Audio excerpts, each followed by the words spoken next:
真的快地震了，真的快地震了！这个时候你肯定是被谁骗了，别折腾了，早点回去吧。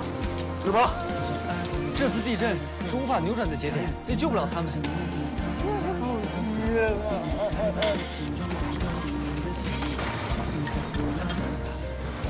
该带第一句话了。校长亲口跟我说，这是你们最后一场比赛，以后我再也不打球，再打我就是狗。大家等一下，有几句话说。篮球馆咱们是保不住了，但咱没白努力啊！你说，